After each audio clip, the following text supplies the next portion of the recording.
Beleza, tá gravando já. Bora começar. Então, turma, até agora, né, a gente pode separar os assuntos na física e eu posso dizer que até agora a gente estudou corpos sólidos, né, corpos extensos ou então sólidos, e a gente estudava muito o que estava acontecendo com uma determinada massa, ou então a gente estava estudando, considerando aquela massa como sendo uma partícula. A partir daqui, né, do assunto de fluidos, a gente vai começar a enxergar as coisas de uma maneira um pouquinho diferente, tá certo? Então vamos começar, né, antes da gente começar propriamente dito, a gente tem que começar a definir o que é um fluido, certo? Então, a definição de fluidos mais simples é dizer que um fluido se comporta como sendo um material que não é um sólido, tá? Então, uma estrutura sólida, a gente tem uma forte energia de ligação entre os átomos, tá? E essa energia de ligação faz com que tudo que toda força, né, toda interação que eu causar em uma pequena quantidade de partículas, por conta dessa forte ligação entre as moléculas, essa força, por exemplo, ela vai ser transmitida integralmente ao longo de todo o material, tá? Já num fluido, né, se eu pegar aqui esse gás, que ele é um fluido, já nesse fluido, essa energia de ligação entre as moléculas, ela é bem mais fraca, tá? Então, a gente pode dizer que as partículas, elas ou estão ligadas fracamente, ou simplesmente não tem nenhuma ligação entre as moléculas, tá? Então, esse exemplo aqui das partículas se movimentando livremente, é o caso de um gás, por exemplo, tá? Num vapor d'água, né, por exemplo, que é uma forma de gás, eu não tenho uma ligação entre as moléculas de água, tá? Eu tenho uma molécula livre no espaço e essa molécula ela pode interagir com as demais, mas não existe nenhuma força ligando esta molécula às suas vizinhas, tá certo? Então, por essa característica, a primeira definição que a gente pode dar de fluido é todo material que se comporta diferente de um sólido, tá? Porque no sólido eu tenho uma ligação forte entre essas moléculas. E aí, como principal característica do fluido, é que ele não tem um formato, né? Ele não tem uma forma definida. Ele pode escoar, tá? Então, se você tem Professor, Oi, com licença, tem um aluno aí pedindo para a pessoa aceitar ele para entrar na aula. mas está aceitando automaticamente. Espera aí. Aqui eu ativei uma extensão do Chrome que diz que eles podem acessar automático. Quem é? Qual é o nome dele?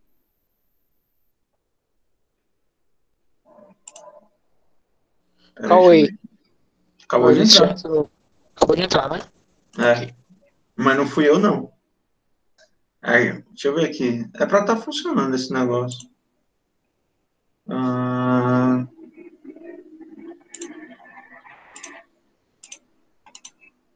deixa eu só ver aqui se está funcionando isso aqui. Entrar automaticamente.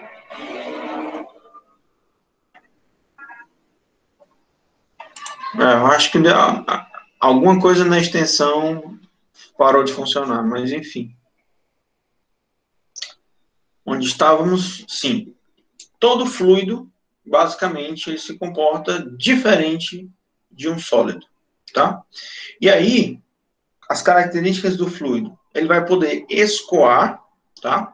E ele vai ter a característica também de se acomodar ao recipiente onde ele está contido, tá?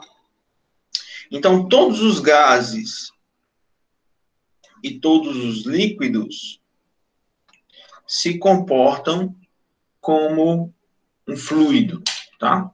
Agora, o interessante é que a gente vai precisar trabalhar com outras grandezas físicas, tá? Diferente do que a gente vinha utilizando agora, certo? Pelo seguinte, se eu dar um exemplo bem impossível de acontecer, tá? Mas vamos supor o seguinte, se de alguma forma eu consigo aplicar uma força qualquer sobre um único átomo, tá? Vamos supor que eu consigo aplicar uma força sobre um único átomo em um objeto sólido. Por conta dessa rede cristalina, por conta dessa energia de ligação entre os átomos, essa força que eu estou aplicando, ela vai ser distribuída, né, ao longo do corpo e todos os átomos desse corpo vão sofrer a mesma força. Se eu faço a aplicação de uma força sobre um átomo apenas, né, vamos supor que eu conseguisse aplicar uma força sobre um átomo apenas de um fluido, essa força não seria, né, transmitida integralmente ao longo de todos os átomos que compõem a substância, porque não tenho essa ligação entre as moléculas, entre os átomos. Então, usar a grandeza física de força para o nosso estudo não vai ser tão interessante.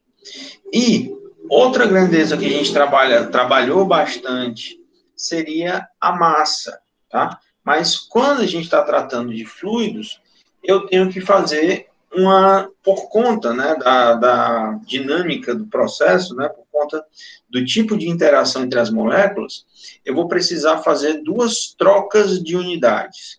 Primeiro, eu não vou usar, né, a grosso modo, eu não vou usar a massa e vou trocar essa grandeza pela densidade e não vou usar a força e vou trocar essa grandeza por outra grandeza física que a gente vai relacionar, que é a pressão, tá? Agora, lógico, todas essas duas grandezas, tanto a densidade e a massa, eu tenho uma relação matemática entre elas e a força e a pressão também, certo?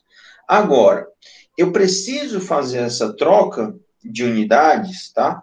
Porque eu quero, né, em uma situação ideal, eu quero utilizar grandezas físicas que sejam constantes ao longo de toda a substância, certo? Para um fluido, a massa e a força podem não ser constantes, justamente por conta dessa interação, por conta dessa energia de ligação entre as partículas. Mas, numa substância homogênea, a massa pode ser diferente, mas a densidade é constante. A mesma coisa para a pressão, tá? A força pode ser diferente, mas a pressão vai ser constante em todos os pontos do meu fluido, tá certo? Então, a primeira grandeza que a gente vai trabalhar vai ser a grandeza de densidade, tá? E eu vou definir a densidade como sendo a letra grega ρ, que é a razão entre a massa sobre o volume, tá? Então, só para a gente dar nome aqui às grandezas, aqui eu vou ter densidade, aqui vai ser a própria massa, e o V, agora eu vou estar usando o volume, tá? Então, imagina o seguinte, se você tem um recipiente que contém água, por exemplo, tá? Esse recipiente, ele vai estar ocupando aqui um certo volume, tá?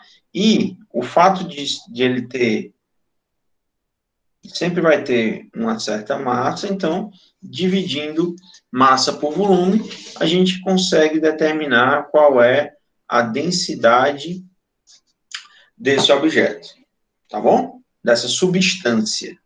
E aí, pessoal, essa densidade, né, a gente também vai aplicar a densidade tanto para líquidos quanto para os gases, certo? Agora, é interessante a gente notar o seguinte, eu tenho, né, olhando do ponto de vista de unidades do sistema internacional, essa densidade, né, o ρ, ele vai ter unidade de quilo, que é a unidade de massa, dividido por metro cúbico, que é a unidade de volume. Isso aqui no sistema internacional. Mas é comum também a gente utilizar uma outra unidade para densidade, né, que eu posso também utilizar grama por centímetro cúbico. Em várias situações, a gente também pode ver essa unidade de densidade em grama por centímetro cúbico. Só chamar a atenção, tá? Quem está no sistema internacional é quilo por metro cúbico, mas, né, é possível, né, se utilizar também grama por centímetro cúbico. Qual seria uma relação, um fator de conversão entre essas duas grandezas de densidade? Bora determinar agora. Deixa eu pegar aqui da outra cor para a gente ver. Eu quero transformar de quilo por metro cúbico para grama por centímetro cúbico. Qual vai ser esse fator de conversão? Bom, vamos primeiro determinar o seguinte, né? Eu sei qual é o fator de conversão de quilo para grama.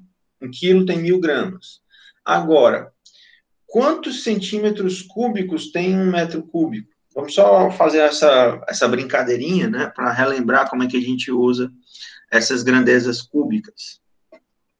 Se você tem 1 metro e eu quero fazer uma conversão para centímetros, a relação que a gente conhece é que 1 metro tem 100 centímetros. Se eu elevar os dois membros dessa relação ao cubo, a gente também vai ter uma relação entre metro cúbico e centímetro cúbico. Então, se eu elevar o membro da esquerda ao cubo e o membro da direita, aqui eu já vou colocar em notação científica, tá? Também vou elevar isso ao cubo. Desse modo, a gente tem uma relação entre as grandezas de que 1 metro cúbico equivale a 10 elevado a sexta centímetros cúbicos. Justamente a propriedade da potenciação, né? O expoente do expoente, você repete a base e multiplica os expoentes.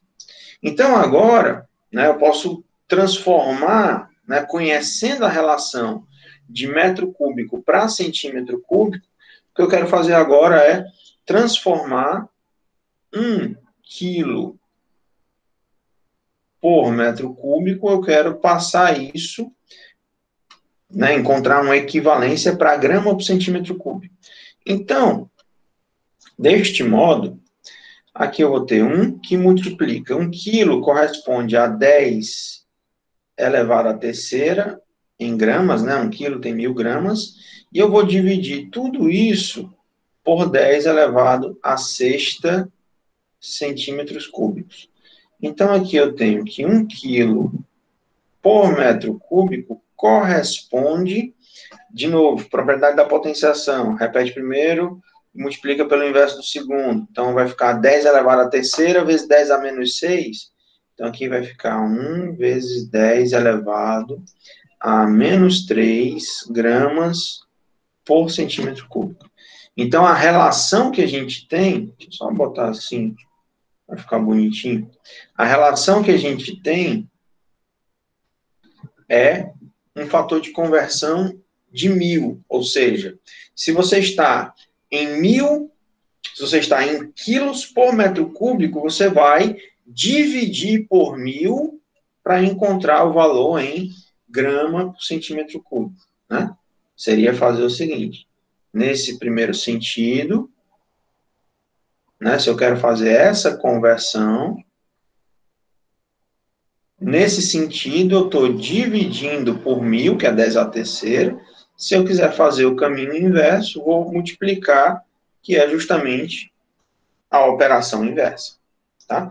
Então, esse vai ser o fator de conversão entre as unidades de densidade, tá? Essas são unidades no sistema internacional. A gente também teria outras unidades, né, em outros sistemas métricos, que seria o PSI, Pound Square Inch, que é libra por polegada quadrada, só libra também, né, tem alguns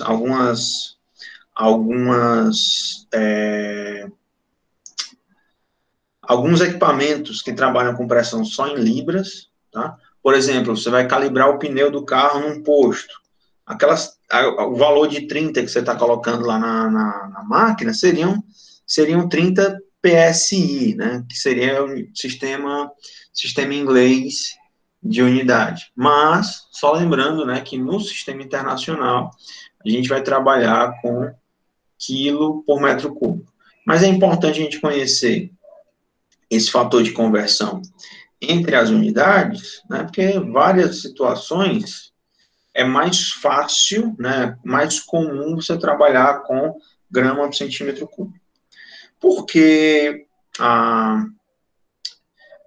dependendo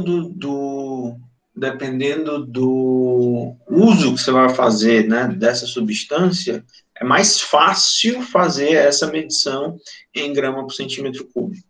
Tá bom? Deixa eu salvar isso aqui, para a gente passar para o próximo ponto. Física 2, aqui é a aula 8.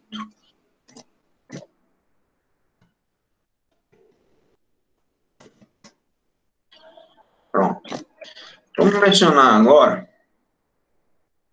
a grandeza física de pressão, tá? A pressão, que eu vou definir como sendo P minúsculo, tá? É a razão entre força sobre área.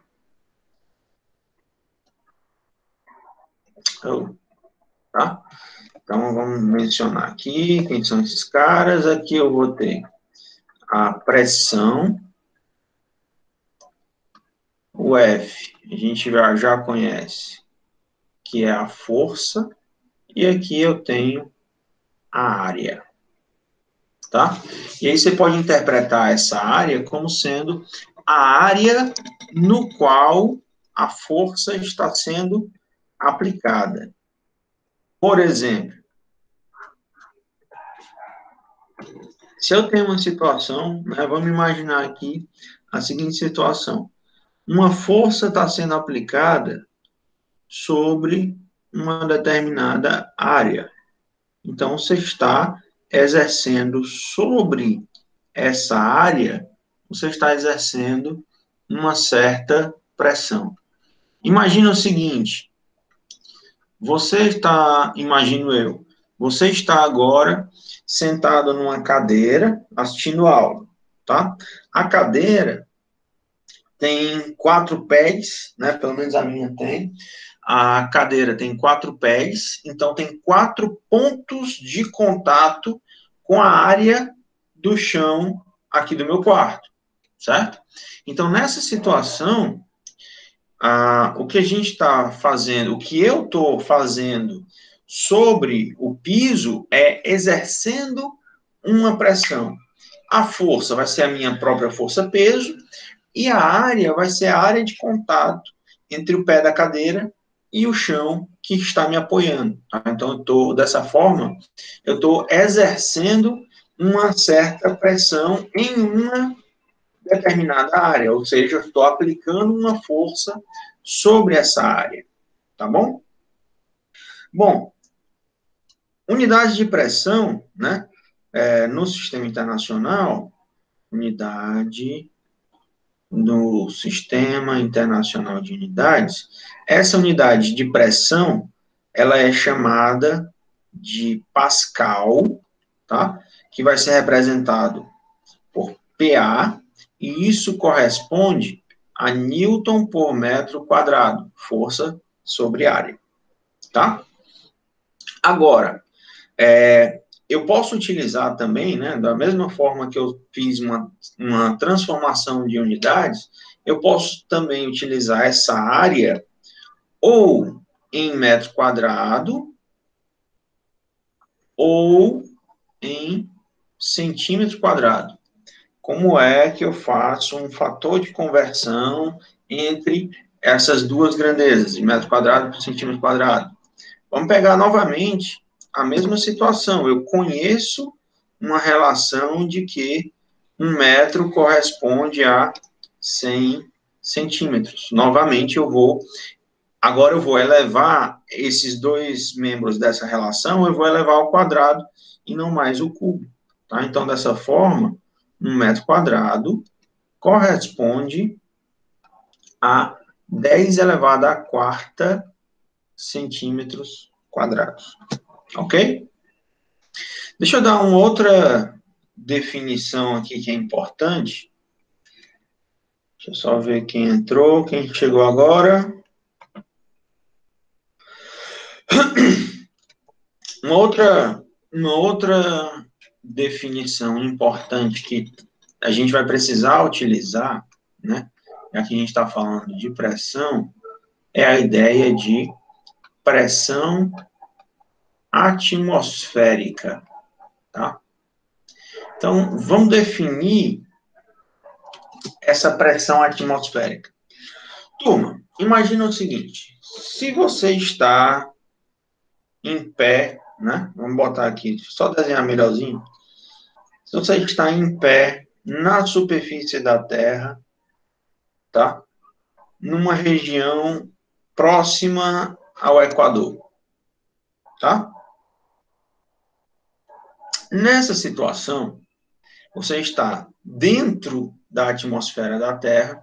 A atmosfera é composta por vários tipos diferentes de gases que são fluidos, tá? Todos os líquidos são fluidos.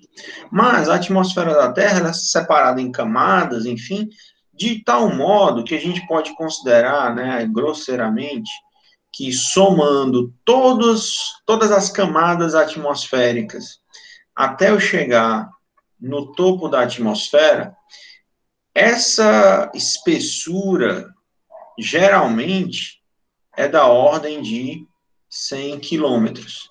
Embora seja muito difícil se delimitar o topo da atmosfera, né, mas grosseiramente se considera que a atmosfera terrestre ela tem, né, na sua média, 100 quilômetros. E por que eu digo na média? Porque ela é mais espessa no Equador do que nos polos, por conta da dilatação térmica e em outros fatores atmosféricos que não vêm ao caso, certo? Dessa forma, a gente está colocando aqui, né, grosseiramente, vamos supor, né, de modo bem aproximado, vamos supor que você está ocupando uma área de 1 metro quadrado. Só para a gente fazer uma continha rápida aqui. Se eu pegar o peso da coluna de ar desde o topo da atmosfera até a superfície da Terra, né, realizar essa integral ao longo dos 100 quilômetros, eu estou considerando uma coluna atmosférica que possui massa, então a pressão atmosférica ela vai ser definida como sendo o peso da coluna de ar acima da sua cabeça, que nesse caso a gente estava fazendo a consideração de que sua cabeça, né, aproximadamente, tem uma área de 1 metro. Isso é uma extrapolação bem grosseira, mas só para a gente fazer uma conta aqui. Nessa situação, tá, a gente tem que a pressão atmosférica, numa atmosfera padrão, né, que eu vou chamar de pressão atmosférica, que é pressão ATM, em alguns livros chamam de P0, né, isso corresponde a 1,01 vezes 10 elevado a 5 Pascal, que é Newton por metro quadrado. Então, por isso que eu fiz essa aproximação de colocar de propósito uma área de 1 metro quadrado. Isso implica que o peso da coluna de ar sobre a nossa cabeça é de 101.000, 10 elevado à quinta, 10 elevado à quarta, pronto. 101.000 newtons de força estão atuando sobre você neste momento, tá? Que é justamente o peso da coluna de ar, né, integrando desde 0 até 100 quilômetros para a gente somar, né, toda a massa da atmosfera.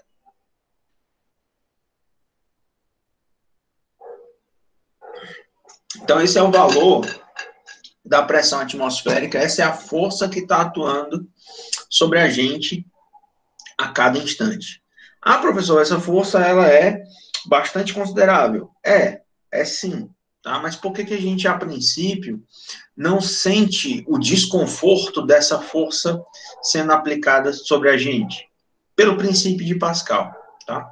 O princípio de Pascal, ele diz o seguinte, que um líquido, um ponto qualquer, dentro de um fluido, que é justamente como a gente está aqui, né? Se você considerar, eu tenho 1,80 m aproximadamente, 1,80 m dentro de 100 quilômetros, eu posso ser considerado, né, com boa aproximação, princípio de Pascal. Os meus 1,80 m na frente de 100 quilômetros, eu posso muito bem ser aproximado a um ponto, tá? E o princípio de Pascal diz o seguinte, que um ponto dentro de um fluido, que é justamente como a gente está agora, ele sofre, devido às forças de pressão, ele sofre forças em todas as direções ao mesmo tempo. Tá?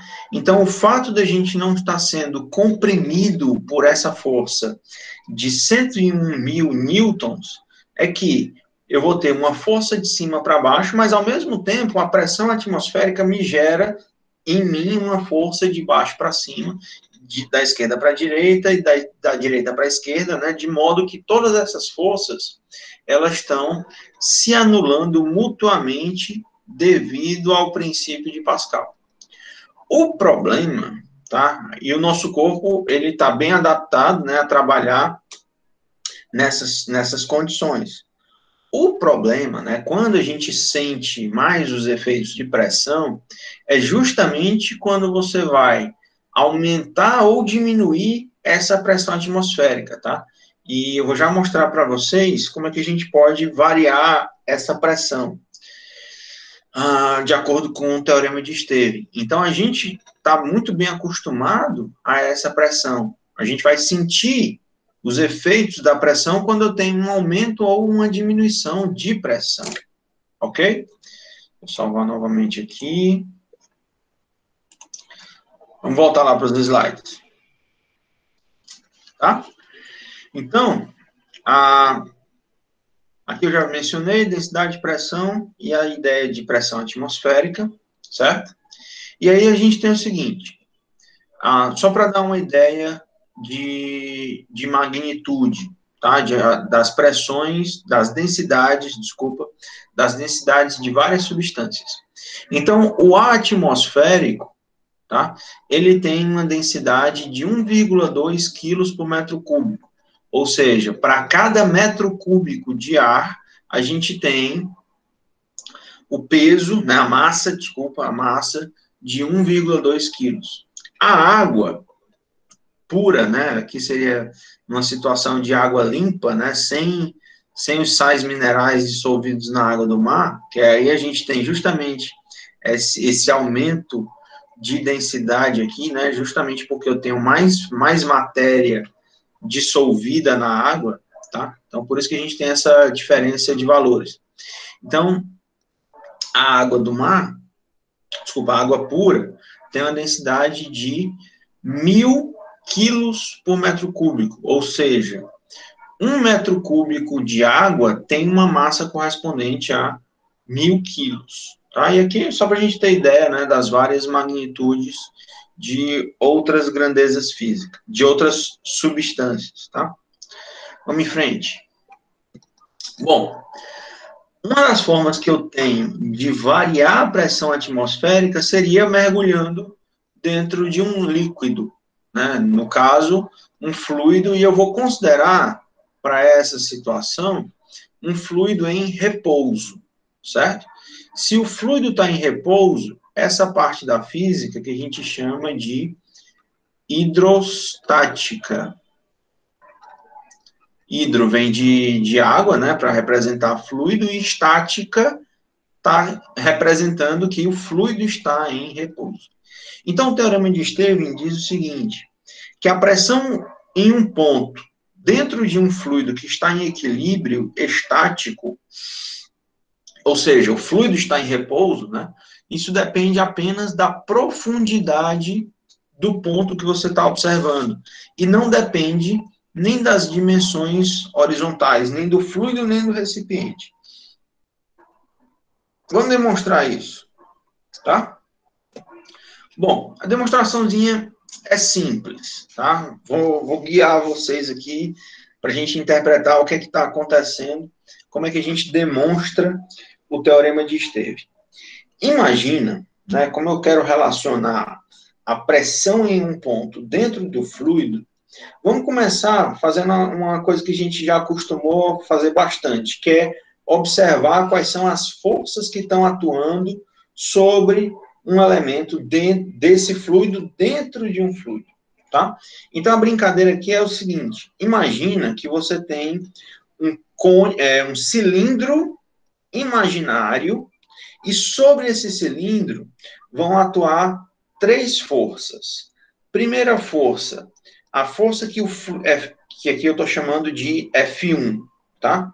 Não sei se dá para vocês enxergarem direito, mas aqui tem uma força F1.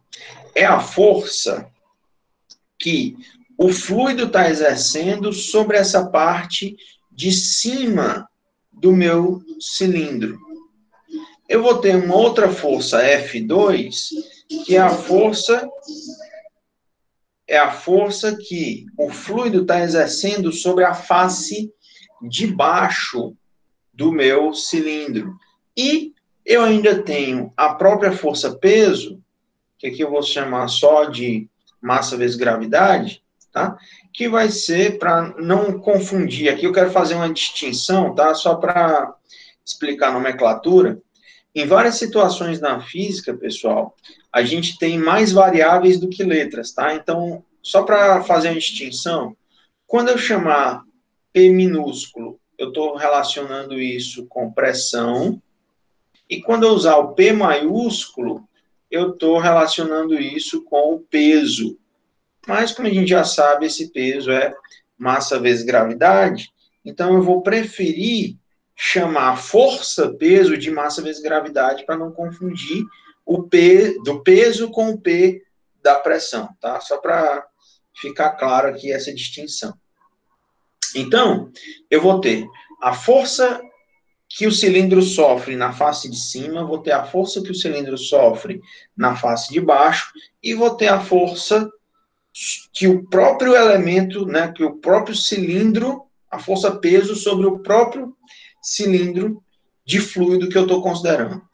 Como esse meu fluido está em repouso, as 3 forças devem se anular, porque o meu cilindro ele não está acelerando. Né? O cilindro que eu estou considerando, ele também está em repouso. Então, eu tenho que, na situação que eu estou colocando, essas 3 forças elas devem se anular. E aí, né, se a gente olhar aqui um ponto qualquer, né, por exemplo, o centro de massa do cilindro que eu estou considerando, nessa situação eu tenho 2 forças para baixo, que é o peso e a força F1, e tenho uma força para cima, que é a força F2.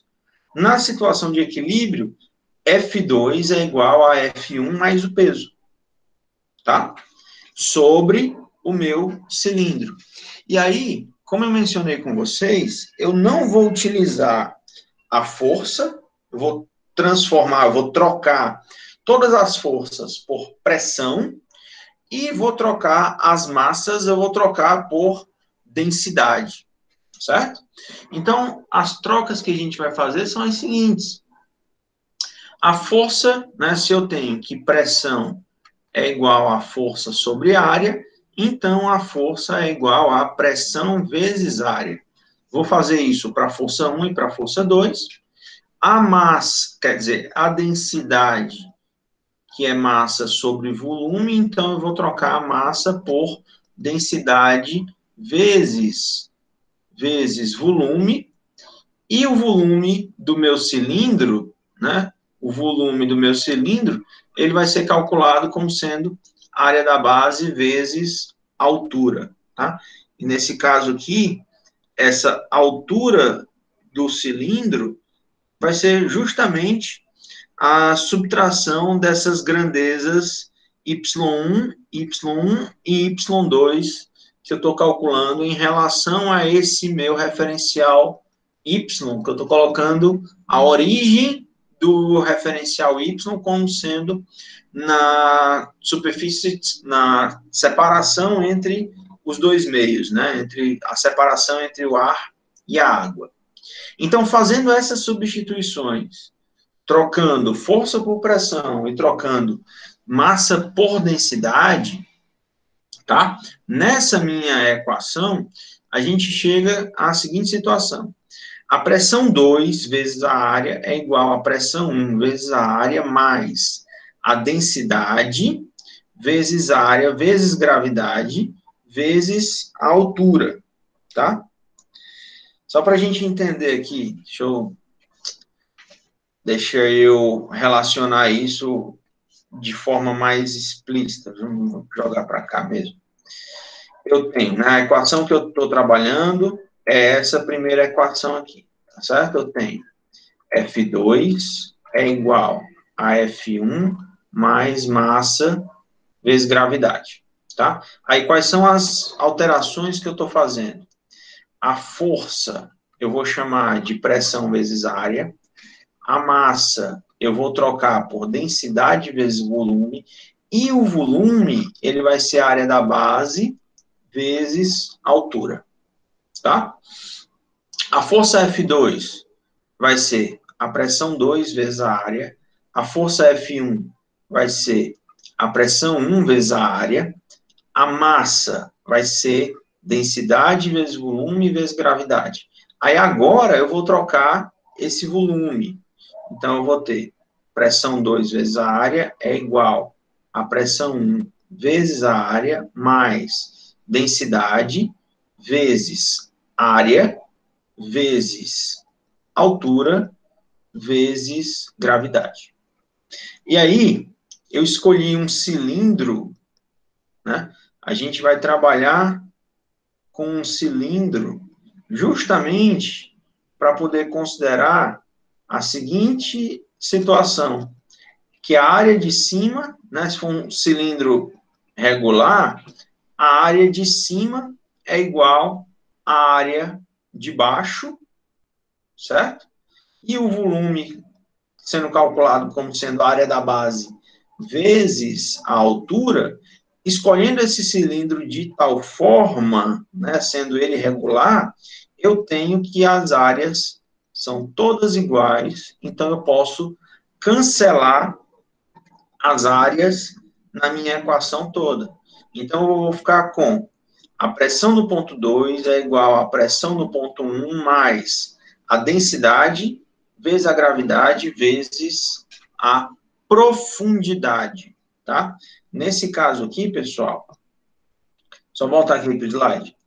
Se eu estou fazendo o meu H, né, como sendo a diferença entre Y1 e Y2, esse H, ele está sendo representado, né, a altura do cilindro está representando quanto o Y2 está mais profundo do que em relação ao Y1, tá? tá? E aí eu posso fazer a seguinte situação, eu posso pegar esse nível 1, esse Y1, e elevar até a separação entre os meios, né? Que é fazer o Y1 igual a zero.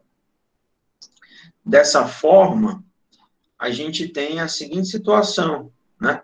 Que a pressão dentro do fluido, a pressão em um ponto dentro do fluido depende da pressão atmosférica mais um termo de densidade.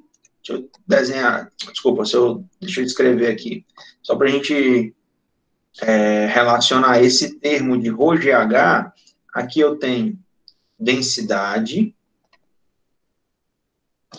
aqui eu tenho gravidade, e o meu H, ele vai representar a profundidade. Então, justamente como o teorema de Stevin menciona, certo? Quando eu tenho um ponto dentro de um fluido, a pressão nesse ponto vai depender apenas da profundidade, né? Vai depender apenas da profundidade que você está dentro desse fluido.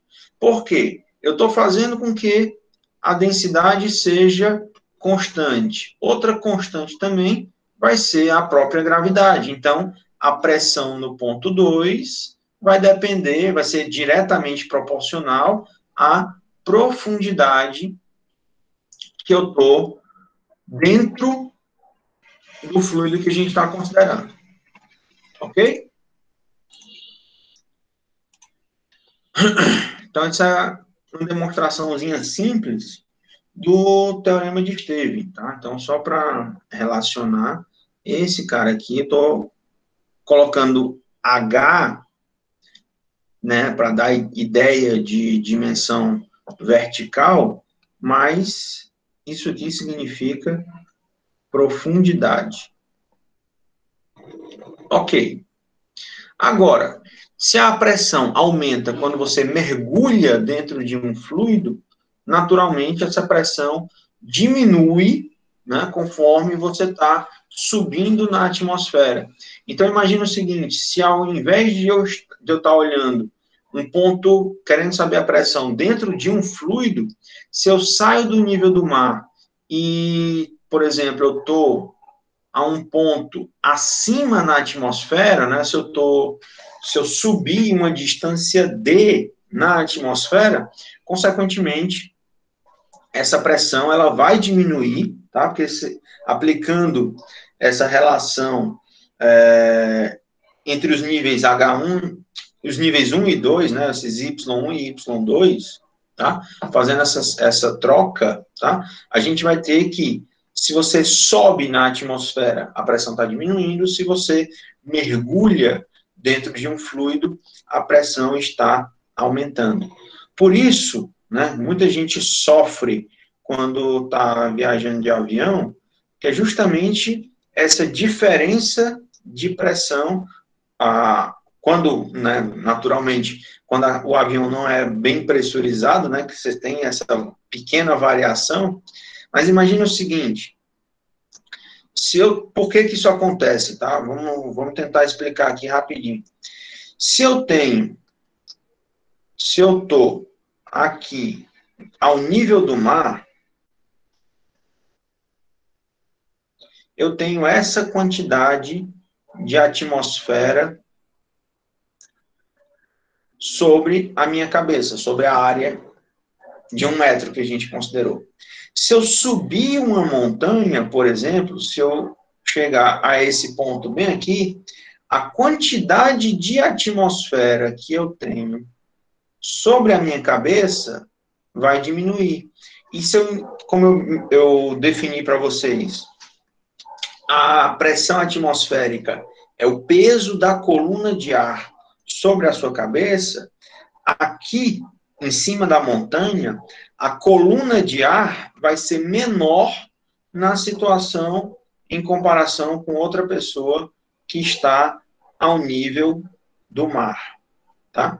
Então, por isso eu tenho variação de pressão. Aqui eu vou ter uma pressão P1, aqui em cima eu vou ter uma pressão P2, de modo que a pressão 2 vai ser menor do que a pressão 1, porque tem menos atmosfera sobre a cabeça do cidadão, certo? Nessa situação aqui, P2 é menor do que P1, ok?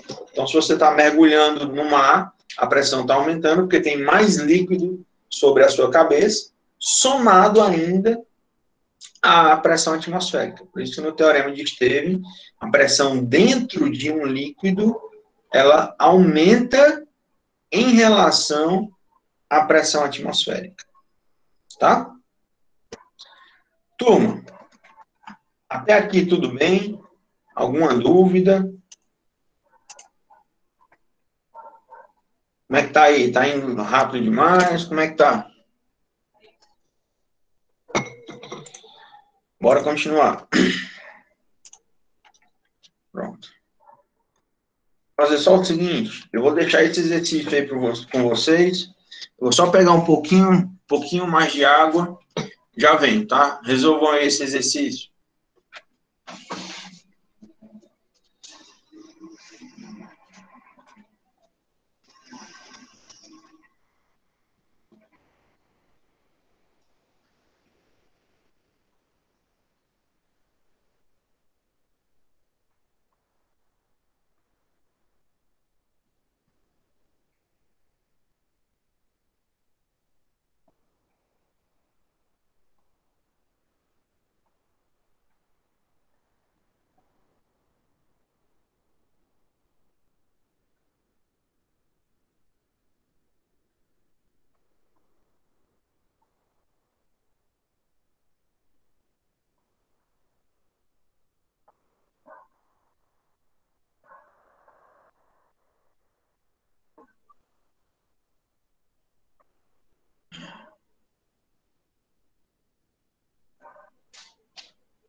Veja só.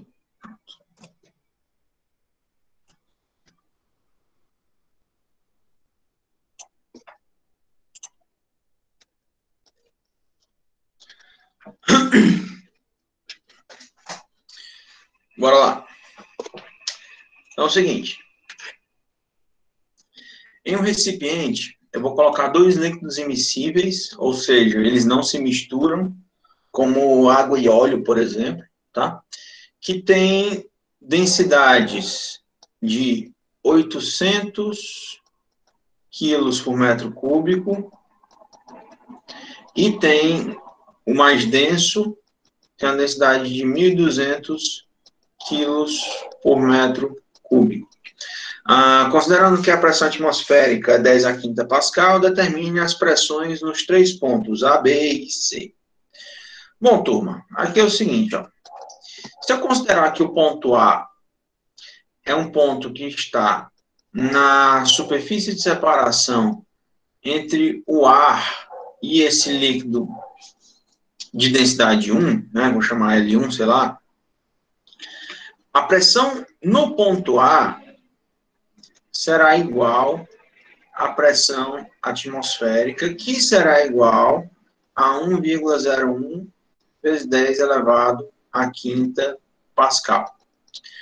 No ponto B, a gente já tem que fazer a aplicação do teorema de Stevens.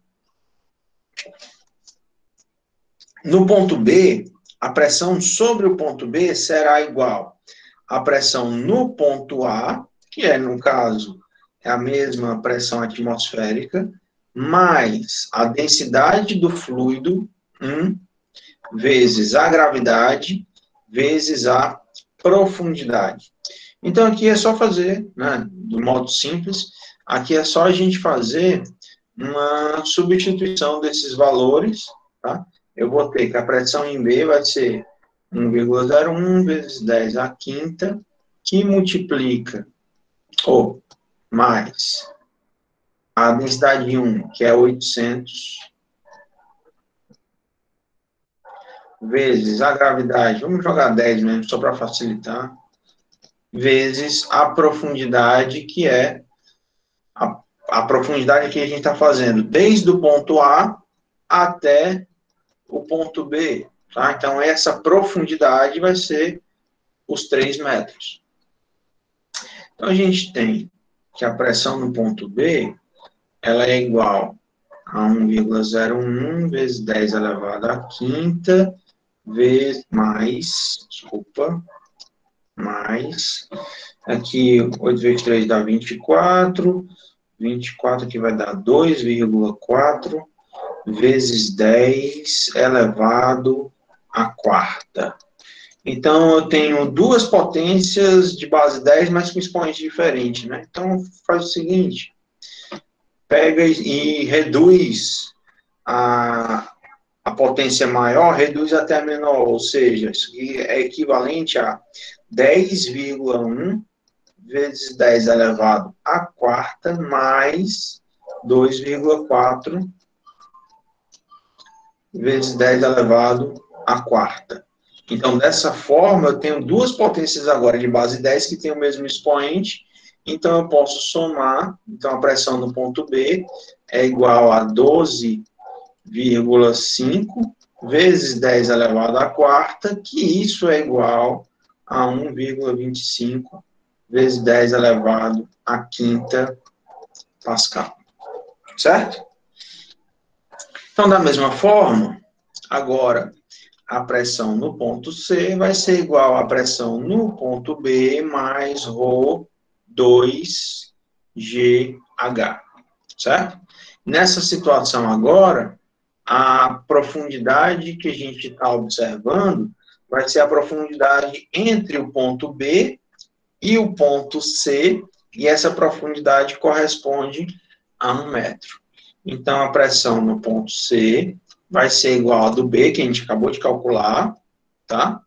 Que é 1,25 vezes 10 elevado a 5, mais a densidade do líquido 2, que é 1.200 quilos por metro cúbico vezes a gravidade de 10 vezes a profundidade de 1. Então, dessa forma, pressão no ponto C, aqui também vai dar 10 elevado a 4, né? Então, vai ficar 12,5. 12,5 vezes 10 elevado a 4 mais 1,2 vezes 10 elevado a 4. Então, a pressão no ponto C vai ficar 1,37 vezes 10 elevado a quinta Pascal. Tá? Então, isso significa dizer o seguinte, que a pressão atmosférica no ponto A, né, na superfície livre, entre o ar e o fluido, corresponde simplesmente à pressão atmosférica, que é de 10 elevado a aproximadamente 1 vezes 10 a quinta. Se eu mergulhar mais dentro do fluido B, eu vou estar aumentando a pressão, que é justamente o peso dessa coluna de fluido equivalente a 3 metros.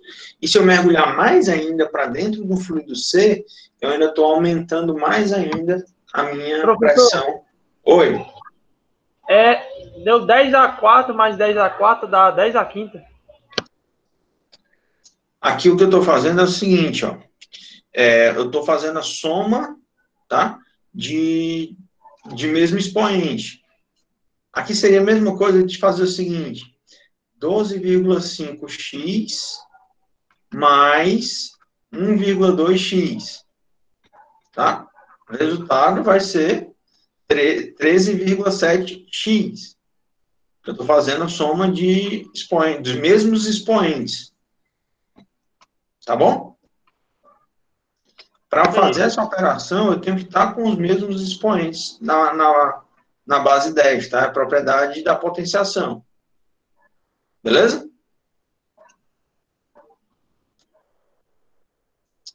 Imagina o seguinte, imagina que tu está colocando esses caras em evidência. Vai fazer, essa conta aqui que eu estou fazendo direto, que tu está fazendo é o seguinte, 12,5 mais 1,2, tudo isso vezes 10 elevado a 4, isso dá 13,7 vezes 10 elevado a 4, mas isso não está em notação científica, né? Para ser notação científica, tem que ter apenas um número antes da vírgula, então isso é 1,37 vezes 10 elevado a quinta, tá? Eu só fiz essa conta toda direto. Ok? Não, entendi, é que eu confundi, eu pensei que estava multiplicando. Não, tô só somando. Tô só somando. Beleza? Ok? Ah, professor, eu podia ter calculado direto a pressão no ponto C, somando as profundidades de 4 metros? Não, tá? Porque aqui eu tenho dois fluidos que possuem densidades diferentes, certo? Então, você tem que realmente fazer essa resolução por partes. Tá ok? Alguma dúvida? Vamos voltar para os slides.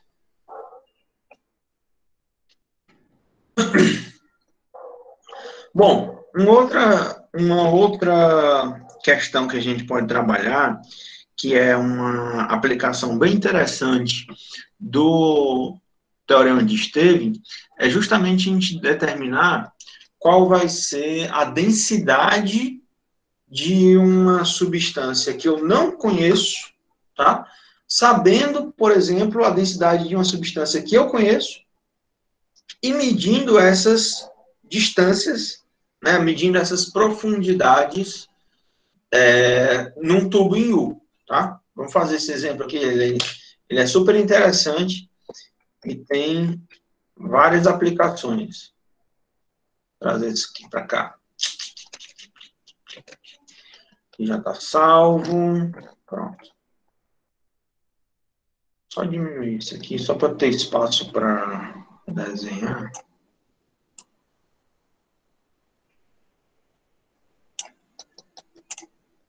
Aqui eu vou precisar da ajuda de vocês, tá? Eu estou sem calculadora no momento. Mas vamos ver aqui o seguinte, ó. Um tubo em U contém dois fluidos em equilíbrio estático. O fluido do lado direito é água, que tem uma massa específica, tá? E aqui, só para fazer uma observação, tá, pessoal? Massa específica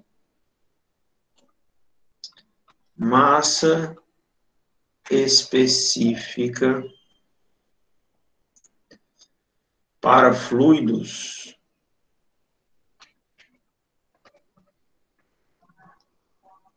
é a mesma coisa do que a densidade.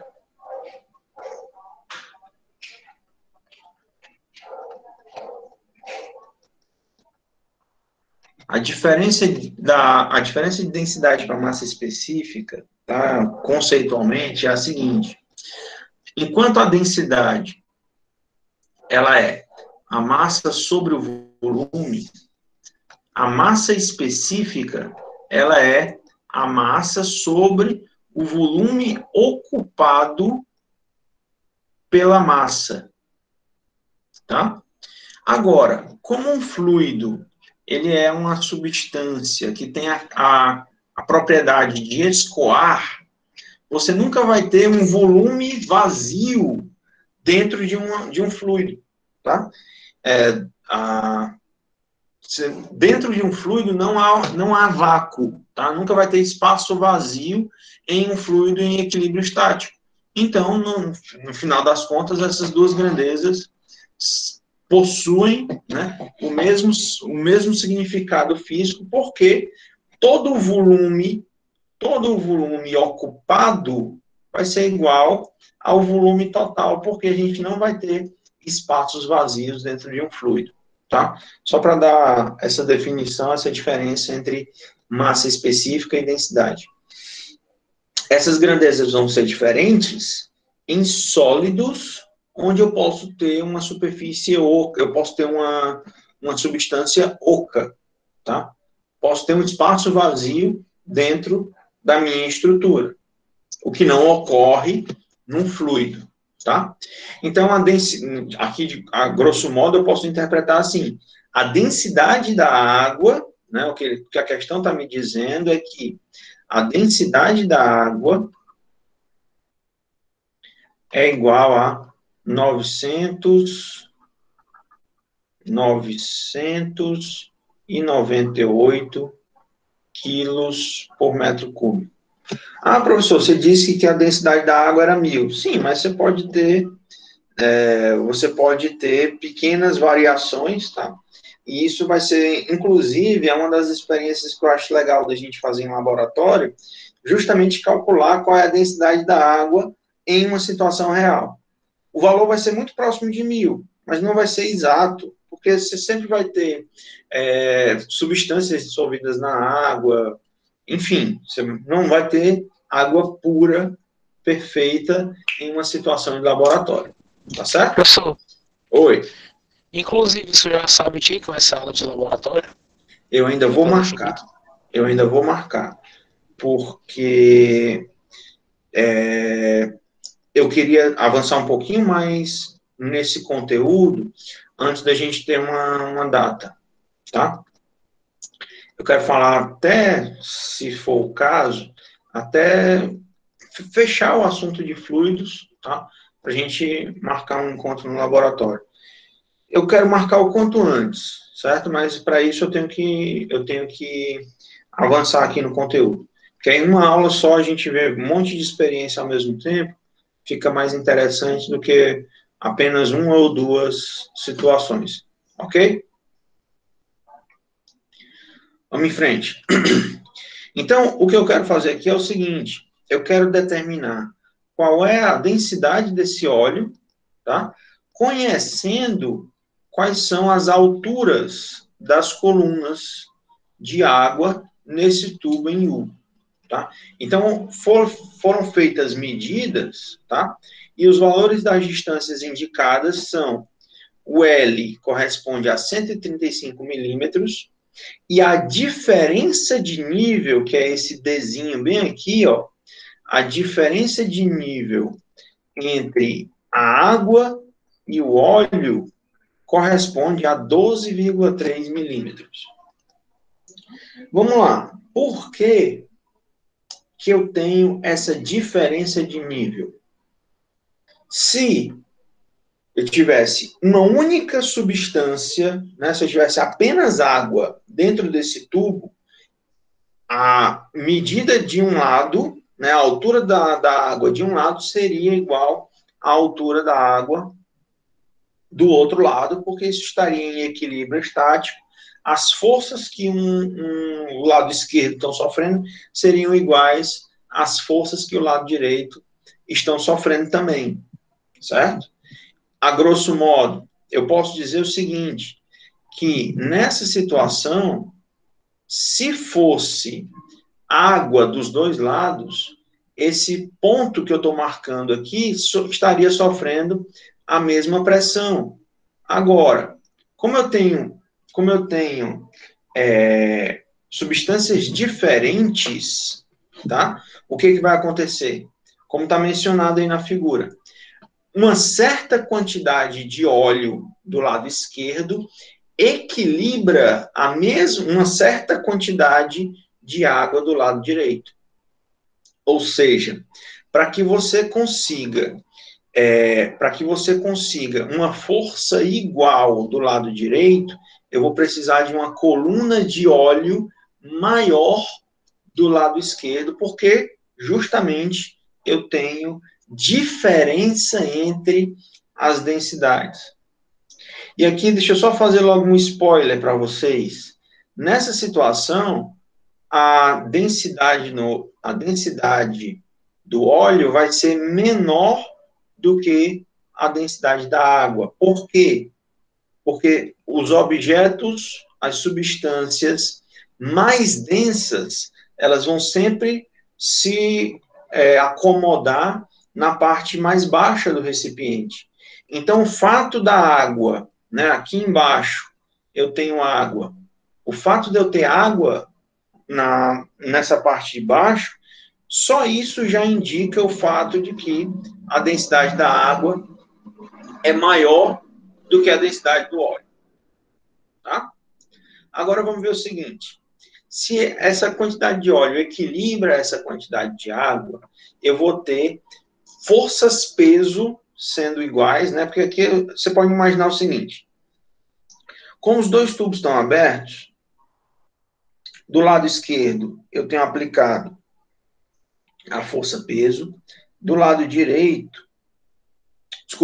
esquerdo eu tenho aplicada a pressão atmosférica, do lado direito eu tenho também a pressão atmosférica, tá?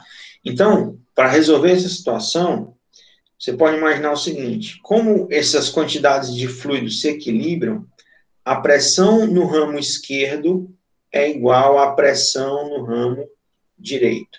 Se fosse somente água nesse tubo em U, os dois ramos teriam o mesmo nível.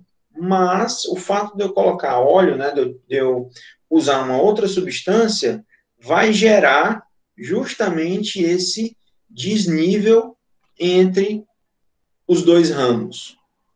Se a gente fizer corretamente essas medidas, conseguimos, então, calcular qual é a densidade do óleo. Da seguinte maneira, vou aplicar o teorema de Stevens para os dois lados, tá?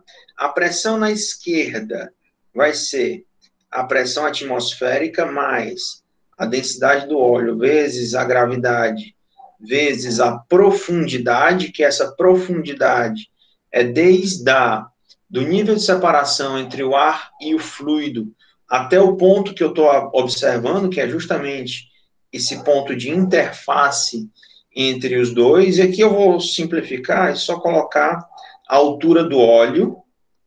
Isso vai ser profundidade, né, do óleo. Isso vai ser igual à pressão do ramo direito, que é também a pressão atmosférica, mais a densidade da água, vezes a gravidade, vezes a altura da água. Ora, pressão atmosférica no primeiro membro, pressão atmosférica no segundo membro, a gente pode cancelar, tá? Depois feito isso, eu também posso dividir novamente a equação,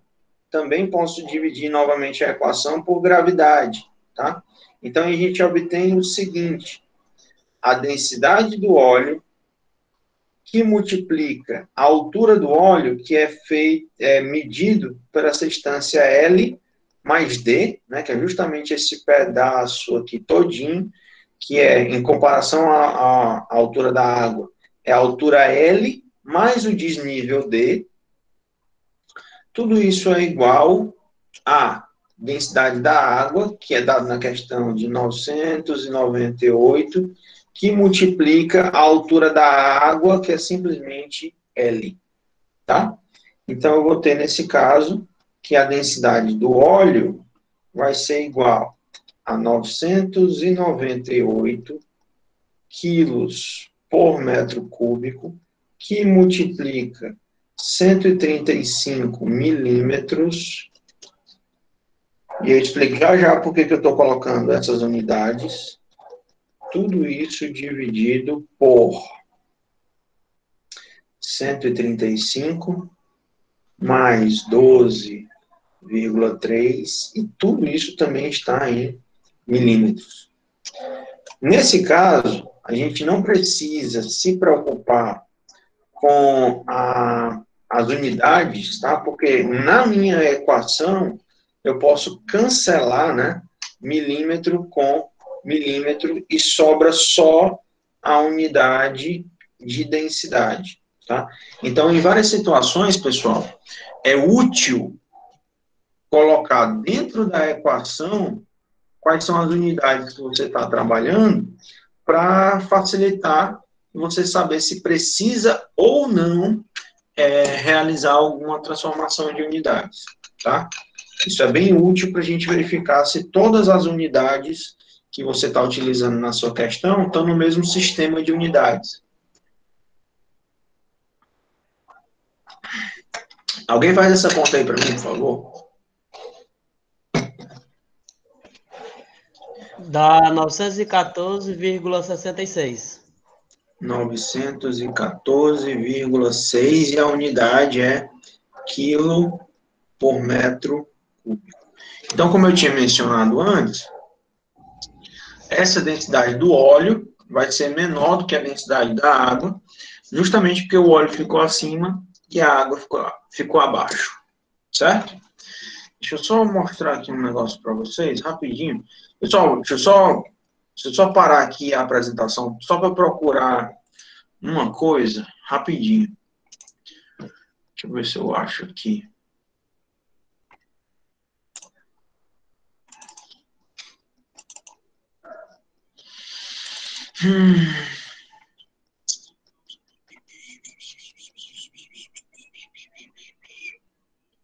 Cadê?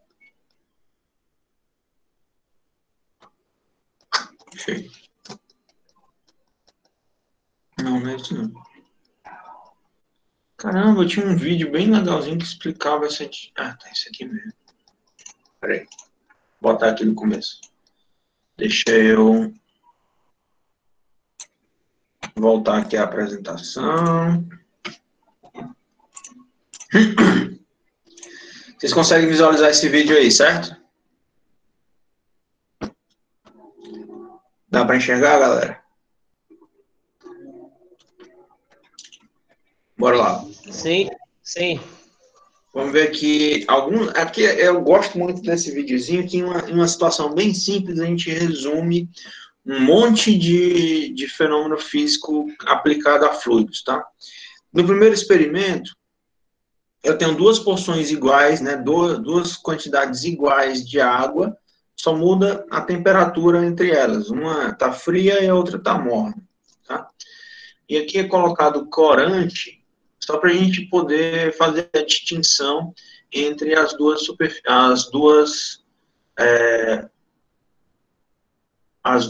porções de água, mais frio e o mais quente, tá?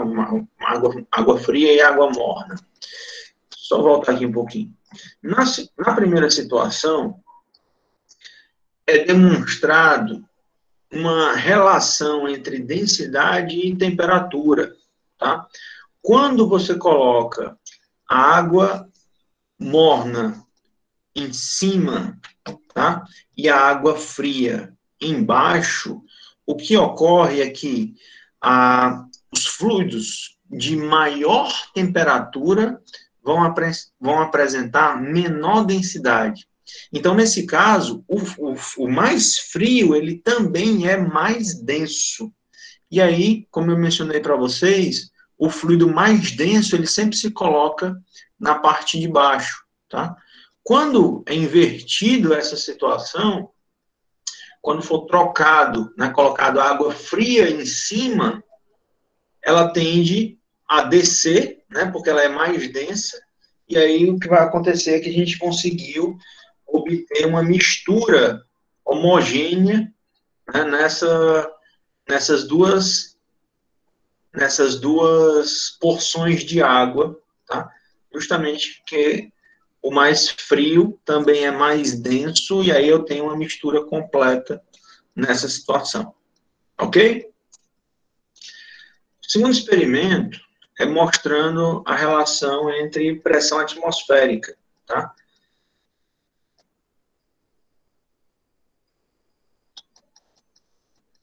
Vamos voltar de novo. O que ocorreu?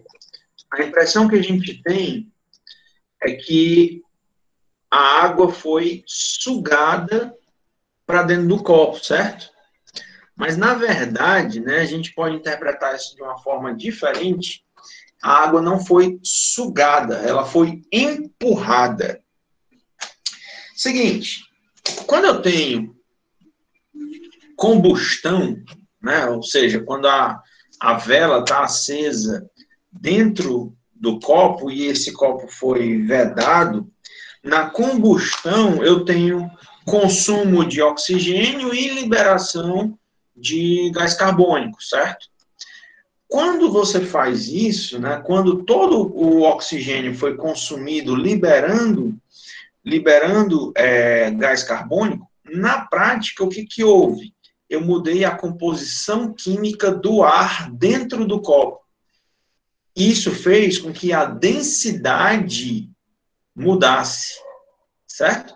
Se eu estou mudando a densidade, a pressão interna vai ficar diferente da pressão externa em relação ao copo.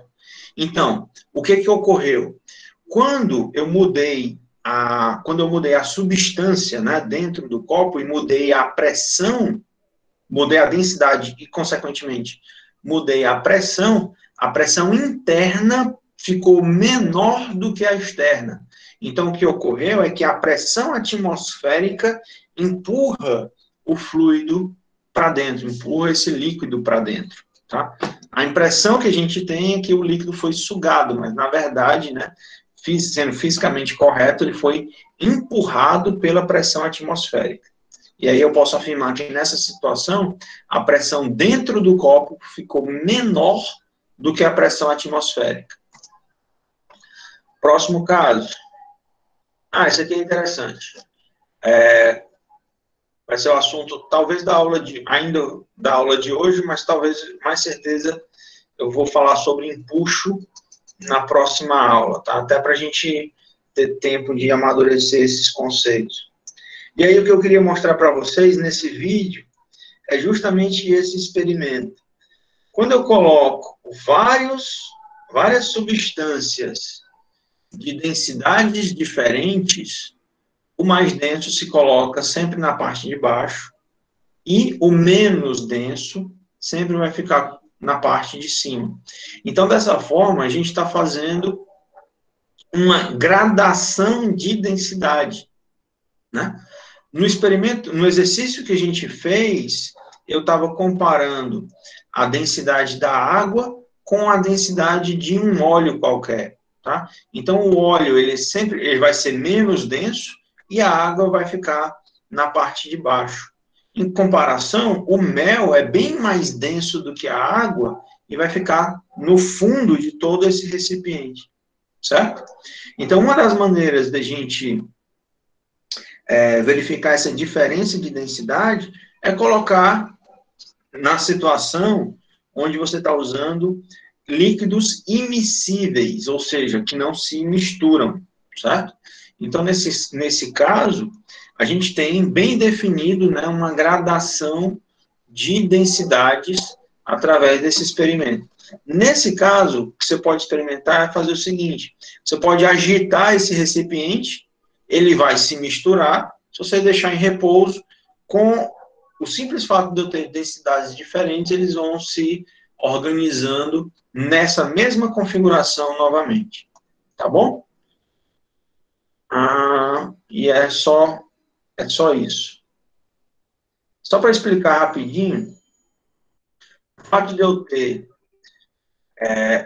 eu ter algumas uvas que estão flutuando e outras que estão afundando é justamente por conta do acúmulo de bolhas da água com gás, né? Isso faz com que aumente o volume da estrutura e, consequentemente, eu vou mostrar mais à frente que o empuxo, que é a força que empurra para cima, é função desse volume, né? Então, quanto maior a quantidade de bolhas presas na uva, maior vai ser o volume dela, e quanto mais líquido deslocado, maior vai ser o empuxo que está apontando para cima. Ok? Bom, deixa eu mostrar aqui uma outra. E fluido. Deixa eu brincar aqui também com outra situação. Mostrar para vocês esse dialoguinho só para a gente exercitar esse conceito. Bom, aqui eu tenho o seguinte, né? Só para a gente fazer uma aplicação da lei de Pascal, da lei do Teorema de Esteves, desculpa. Se eu tenho um recipiente e eu posso colocar e retirar água dentro desse recipiente, vamos primeiro esvaziar esse recipiente todo, tá? Se eu colocar um medidor de pressão dentro desse recipiente, ele está medindo, né? Como ele é uma situação que está em aberto, ele está medindo, basicamente, nessa situação, ele está medindo a pressão atmosférica. Só que na hora que eu começar a preencher esse recipiente com água, eu estou aumentando a altura da coluna de fluido sobre o ponto que eu estou observando, e necessariamente eu também estou aumentando a profundidade do ponto que eu estou avaliando. Então, com esse aumento de profundidade, a pressão também está aumentando. Na hora que eu começar a esvaziar esse recipiente, a profundidade está diminuindo e a pressão também vai diminuir, tá certo? Como o Teorema de Esteves, ele determina que essa pressão, ela é função apenas da profundidade, na hora que eu colocar um segundo medidor de pressão, ao mesmo nível, tá? E começar a encher esse recipiente, das duas formas eu vou ter a mesma pressão nas duas situações, nos dois medidores, tá? Aqui eu não acertei o mesmo ponto, né? Aqui, dessa forma, né, na hora que eu tiver a mesma pressão, isso consequentemente me garante que eu estou à mesma profundidade. O interessante do Teorema de Esteves é que ele diz que isso independe do tipo de recipiente, do formato do recipiente. Então, imagina aqui a seguinte situação. Eu tenho um cano qualquer, tá? E vou colocar o meu medidor de pressão dentro desse cano.